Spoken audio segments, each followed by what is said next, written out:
சன்ஸ்கர் ஆற்றின் கரையை, அதாவது கல்லாஞ்சரடான ஒரு நிலப்பகுதியை கடந்த பின் நாங்கள் கிட்டத்தட்ட செங்குத்தாக பாய்ந்திறங்கும் ஆற்றை அடைந்தோம்.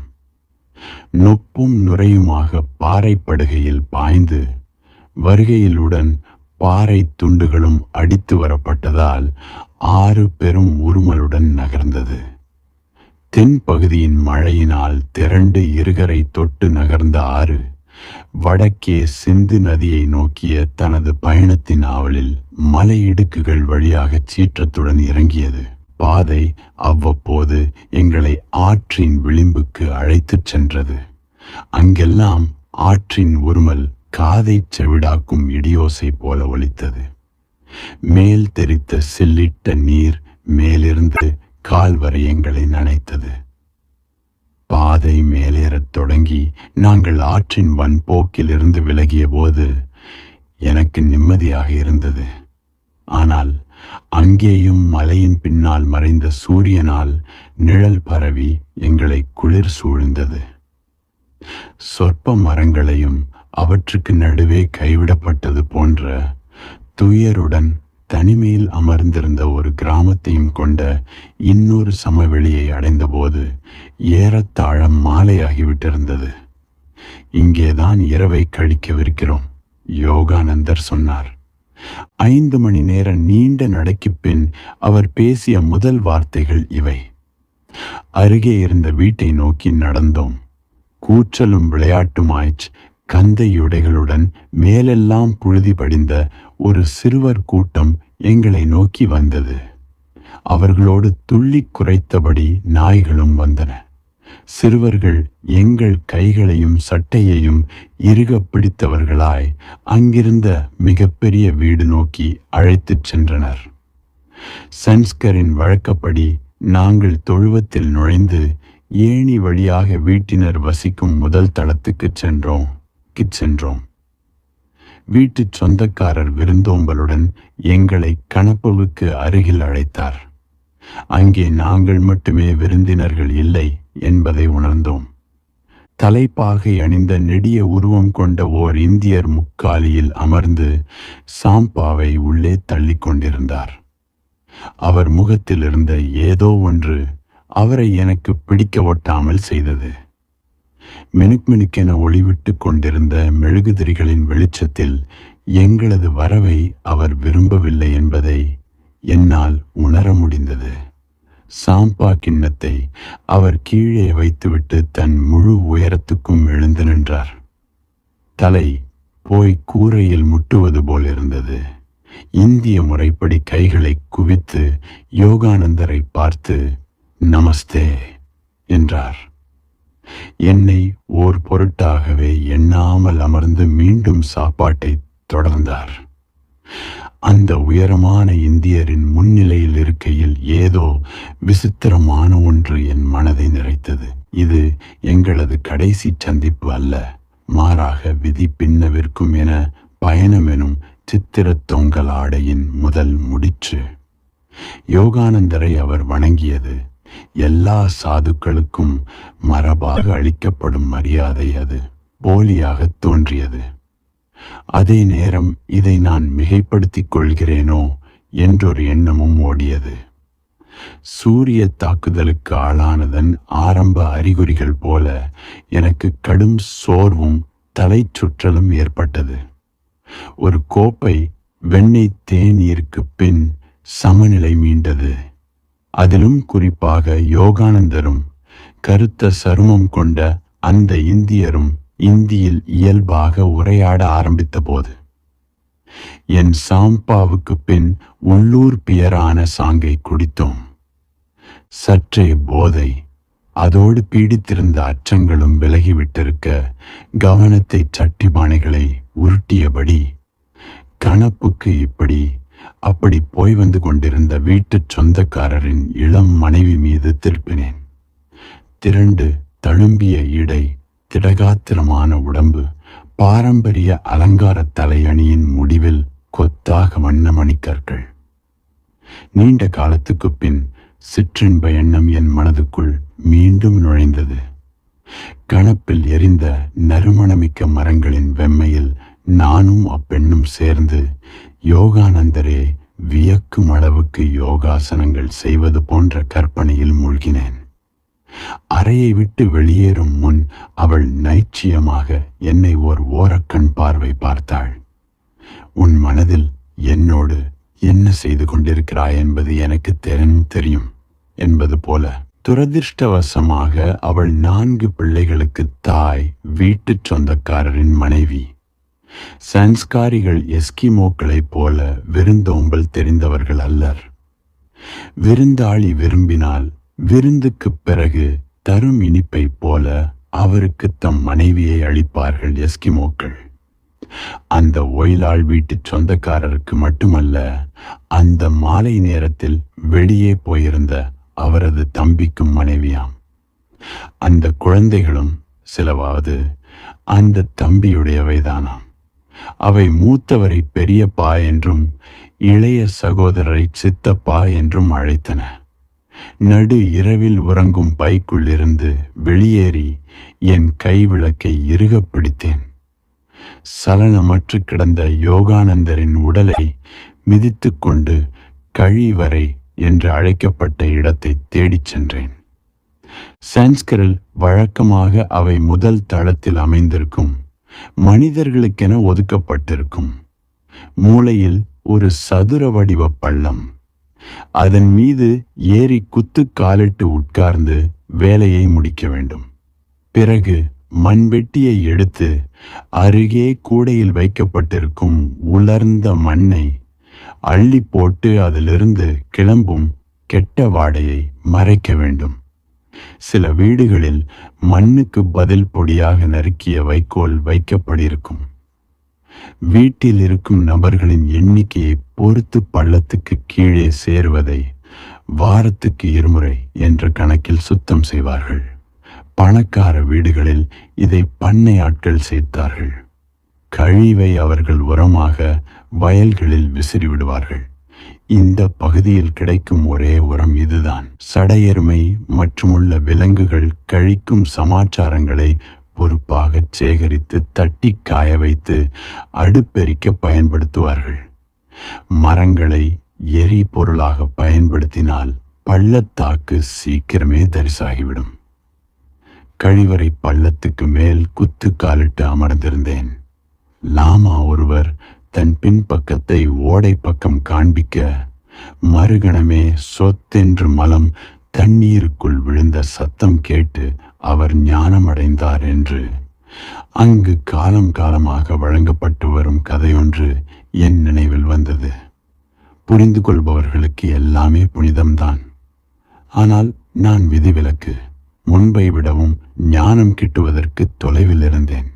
எப்போதையும் விட துடுக்குத்தனம், ஆசைகள், தீவினை குறித்த முன்னுணர்தல் எல்லாம் ஒன்றுடனொன்று முறுக்கிக் கொள்ளும் ஓர் உளநோய் தொகுப்பாக என்னை உணர்ந்தேன். தன்னை மாற்றும் எந்த விஷயத்தையும் நிகழ்த்தி கொள்ள முடியாமல் அறிவின் முனையில் நின்றபடி கீழே அதல பாதாளத்தில் விரிந்து கிடந்த பித்து தன்மையை எட்டி பார்க்கும் ஒருவனாக உணர்ந்தேன். அந்த உயரமான இந்தியர் அமர்ந்திருப்பதன் நிழலுருவை பார்த்தேன். அவரது விசித்திரமான கையசைவுகளை பார்த்து திடுக்கிட்டு நின்றேன். கைவிளக்கை அணைத்துவிட்டு சுவரோடு ஒட்டி கொண்டேன். அவர் தனது முக்காலியில் அமர்ந்து நீண்ட குழாய் கொண்ட துப்பாக்கியை சுத்தம் செய்து கொண்டிருந்தார். குளிர்ந்த நீரலை போல அச்சம் திரும்பி வந்து என்னை புரட்டி போட்டது. உறங்கும் பைக்குத்து திரும்பி யோகானந்தரை தோளை பிடித்து உலுக்கி அங்கே கணப்புக்கு முன் உட்கார்ந்திருக்கும் கொள்ளைக்காரன் நம்மிடமிருப்பவற்றை பிடுங்கிக் கொண்டு நம்மை கொல்லப் போகிறான் என்று காதில் கிசுகிசுத்தேன். உங்களை மட்டும்தான், நம்மை இல்லை என்று பாதி உறக்கத்தில் முணுமுணுத்தார்.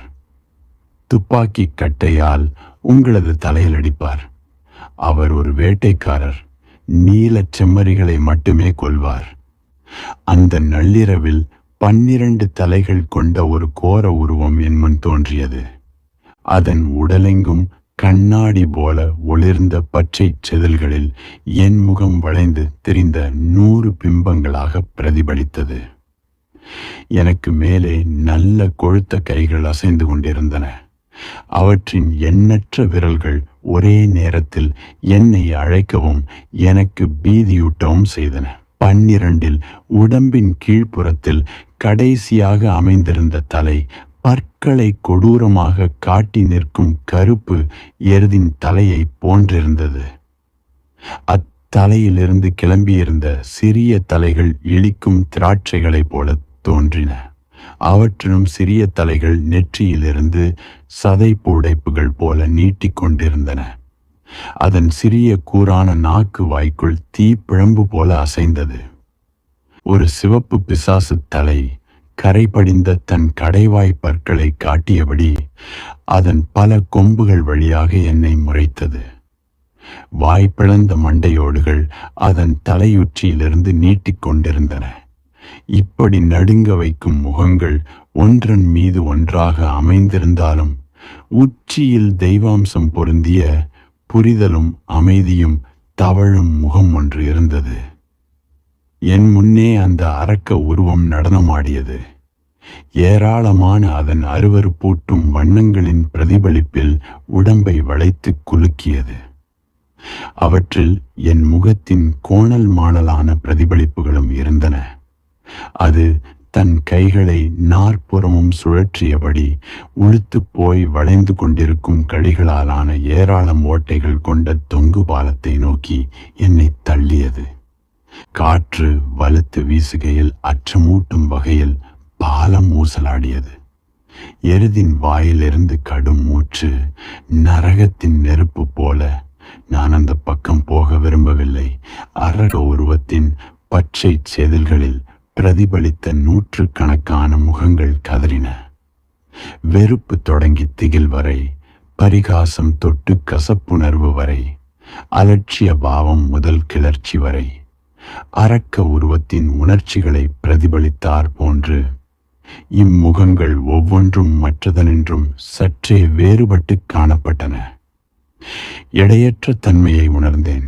விசிறியடிக்கும் பள்ளத்தாக்குகளில் பெரும் ஓசையுடன் விழுந்து கொண்டிருந்த அருவிகளை கடந்து பறந்து கொண்டிருந்தேன்.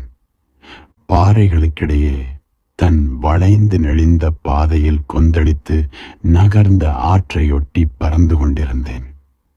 அணில் போன்று தோற்றமளித்த மயிரர்ந்த மிருகங்கள் பெரிய பெரிய கூட்டங்களாக மேய்ந்து கொண்டிருந்த பசும் மலைச்சரிவுகளை தாண்டி பறந்து கொண்டிருந்தேன்.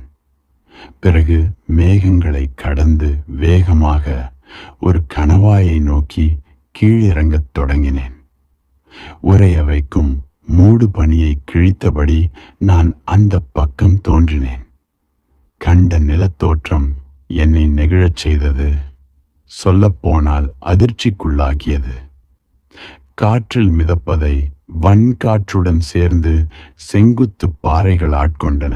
வானத்தை முற்றும் சிகரங்களை கொண்டு உயர்ந்து நின்ற மலைகளும் பெரும் பாறைகளும் கற்களும் அலை போல புரளும் பரந்த மஞ்சள் வெளியும் வெறும் வானும் மண்ணும் மட்டுமே காணப்பட்ட ஒரு நிலப்பகுதி. லாமா குறையாத காற்றை கிழித்து போய்கொண்டிருந்தேன். கீழே தெரிந்த பள்ளத்தாக்குகளில் அங்கொன்றும் இங்கொன்றுமாக சதுர வடிவ வீடுகளையும் பார்லி வயல்களையும் மினுக்கும் பாம்புகள் போன்ற நதிகளையும் ஓடைகளையும் பாறை நிறைந்த வன்சரிவின் முனைகளில் சிதிலமடைந்து கொண்டிருந்த பெரிய கோட்டைகளையும் மலையின் செங்குத்து சரிவுகளில் பாதி செதுக்கி வைத்தார் போன்று தோன்றிய மடாலயங்களையும் இந்த குரூரமான எந்த சுவாரஸ்யமும் இல்லாத நிலப்பகுதியில் வாழ் நேர்ந்துவிட்ட மிக அபூர்வமான மனிதர்களையும் பார்த்தேன். பிறகு நடுவில் குழிந்து இருபுறமும் உயர்ந்திருந்த ஒரு மலைப்பாதையின் மேலே சென்று கீழே கண்ணுக்கு தெரியாத பள்ளத்தாக்குகளை நோக்கி மெல்லிய கோடுகளாய் பல திசைகளிலும் நகரும் ஓடைகள் உற்பத்தி ஆகிற ஒளியில் மின்னும் பசும் பனியாற்றின் மீது பறந்தேன். இன்னும் மேலே பறந்த நான் மிகவும் கீழே ஸ்வஸ்திகா வடிவில் பனிச்சிகரங்கள் அமைந்திருந்தது. கண்ணில் பட்டவுடன் நின்றேன். பனி மூடிய சிகரங்கள் முறுக்கிய கைகளாக அமைந்திருக்க, நடுவே பெரும் சிலந்திகள் போல பரவியிருந்த பனிப்பாளங்கள் அவற்றை இணைத்து ஒரு தெளிவான வடிவத்தை தந்திருந்தன. நம்ப முடியாதவனாக இந்த இயற்கை அதிசயத்தை சுற்றி மேலே பறந்தேன். இது போன்ற ஒன்று இங்கே எப்படி? நிலவு முளைக்கத் தொடங்கியிருந்த திசையில் கண்ணுக்கு தெரியாத ஒரு சக்தி என்னை தள்ளியது. அந்த நிலவு வேறொன்றுமில்லை, ஒரு வட்டமான மலையின் குவிந்த பனியுச்சி என்பதை உணர்ந்தேன். எனக்குள் ஒருவித எழுச்சியுணர்வு உண்டானது. இந்த மலைதான் உண்மையிலே நான் தேடிக்கொண்டிருந்தது. சட்டென்று எல்லாமே மறைந்து போயின. நான் கண்களை திறந்தேன். சென்ஸ்கர் ஆற்றுக்கு அருகில் அந்நியர்கள் நிறைந்த ஒரு வீட்டின் அடைசலான முன்னரையில் உறங்கும் பைக்குள் படுத்துக் கொண்டிருந்தேன். அருகில் குரட்டை விட்டு கொண்டிருந்த யோகானந்தர். கிழவர் விழித்தெழுந்ததும் என் கனவில் கண்டவற்றை ஒன்று விடாமல் அவரிடம் சொன்னேன். நீண்ட நேரத்துக்கு அவர் பேசாமல் இருந்தார். மறுபடியும் உறங்கிவிட்டார் என நினைத்தேன். ஆனால் அவர் பேசத் தொடங்கினார். வழக்கத்துக்கு மாறாக அவரது குரலில் பரிவு வெளிப்பட்டது. எனக்கு ஒரு அறிகுறி தென்பட்டு இருப்பதாகச் சொன்னார். அந்த 12 தலைகள் கொண்ட அரக்கன், பெயர் யமாந்தகன், மரணத்தை கொல்பவன், தாந்திரீக புராணத்தில் மிகவும் சக்தி வாய்ந்த அசுரக் கடவுள்.